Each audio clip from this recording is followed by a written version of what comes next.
సాగు చేసేవాడికే సాయం అందాలి, అసలైన రైతులకే ఆర్థిక భరోసా కల్పించాలి అంటోంది కాంగ్రెస్ సర్కార్.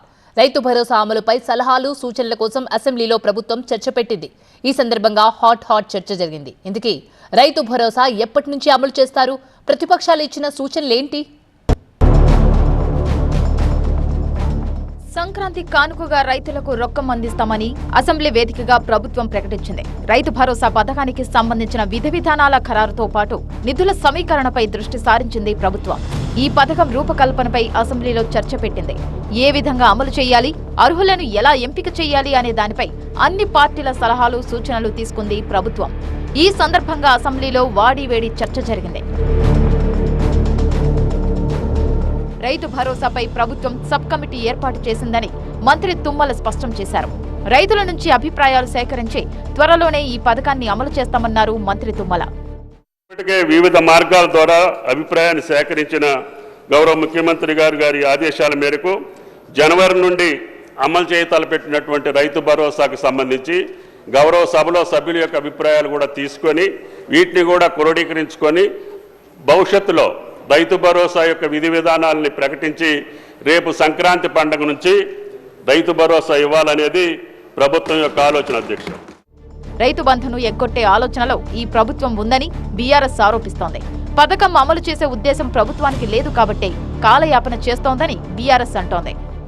100 రోజుల్లో రైతు భరోసా పెంచుతామని చెప్పిన మాట వాస్తవమైతే మీరు ఎందుకు 15,000 కోట్లు కేటాయించారు? ఎందుకు మీరు 23,000 కోట్లు ఏదైతే 7,500 రూపాయలు కావాలో ఎకరానికి ఎందుకు కేటాయించలేదు? 70 లక్షల మంది రైతన్నలకు మీరు 15,000 కాకుండా మరి 15,000 ఇవ్వాలి అంటే 23,000 కోట్ల రూపాయలు కావాలి. అది మీరు పెట్టలేదు అంటేనే మీ చిత్తశుద్ధి అర్థమైతా ఉన్నది. కోతలకు సిద్ధపడ్డ తర్వాతనే ఉపసంఘం వేసినారు, మంత్రివర్గ ఉపసంఘం. ఇవాళ మీరు టైం పాస్ చేస్తా ఉన్నారు, ఖచ్చితంగా చెప్తా ఉన్నా. కాలక్షేపం చేస్తున్నారు, మంత్రివర్గ ఉపసంఘాన్ని వేసి ఇయ్యదలుచుకోలేదు. మీరు వానాకాలం రైతు బంధు ఎగ్గొట్టినట్టే భవిష్యత్తులో కూడా రైతు బంధు ఎగ్గొట్టే చక్కర్లో మీరున్నారు. అందుకే ఇవాళ రైతులు నమ్మతలేరు. గత ప్రభుత్వం ఇచ్చింది రైతు పెట్టుబడి కాదు, పట్టా పెట్టుబడి అంటూ మండిపడ్డారు మంత్రి సీతక్క. ఇక రుణమాఫీ చేస్తామని చెప్పి చేసింది వడ్డీ మాఫీ మాత్రమే అని విమర్శలు చేశారు. మీరు ఇచ్చింది రైతు బంధు, రైతు పెట్టుబడి కాదు, పట్టా పెట్టుబడి ఇచ్చారు. పట్టా ఉంటేనే ఇచ్చారు ఆ రోజు. కానీ కౌలు రైతులకు ఇయ్యలే, చిన్న సన్నకారు రైతులు పట్టా లేనటువంటి వాళ్ళకి ఇయ్యలే. మీరు చేసినటువంటి రుణమాఫీ వడ్డీ మాఫీ అయింది, రుణమాఫీ కాదు. రుణమాఫీ కాదు, అది వడ్డీ మాఫీ. గత ప్రభుత్వం రాళ్లు రప్పలు ఉన్న భూములకు కూడా రైతు భరోసా ఇచ్చిందన్నారు సీఎం రేవంత్. అసలైన రైతులకు సాయం అందించడమే తమ ప్రభుత్వ లక్ష్యమన్నారు. ఈ విషయంలో బీఆర్ఎస్ ను ఏ మాత్రం ఆదర్శంగా తీసుకోమన్నారు సీఎం రేవంత్. ఆయాచితంగా వేలాది కోట్ల రూపాయలు గడీలలో ఉండే భూస్వాములు, జమీందారులు, జాగీర్దారులు వ్యవసాయం చేయకుండానే వాళ్ళ ఆధీనంలో ఉన్న రాళ్ళు రప్పల కొండలకు, వాళ్ళ ఆధీనంలో ఉండి సీలింగ్లో ప్రభుత్వానికి సరెండర్ చేసిన భూములకు, లేకపోతే రియల్ ఎస్టేట్లో లేఅవుట్లుగా మారిన భూములకు ఈరోజు ఇవ్వాలనా? ఈరోజు ఇంతకుముందు ఆ సభ్యుడు మాట్లాడుతున్నప్పుడు ఇట్లాంటి వాళ్ళందరికీ ఇవ్వాల్సింది మేము ఇచ్చినాం కాబట్టి మీరు ఇవ్వాల్సిందే, మీరు మమ్మల్ని ఆదర్శంగా తీసుకోండి అంటున్నారు అధ్యక్ష.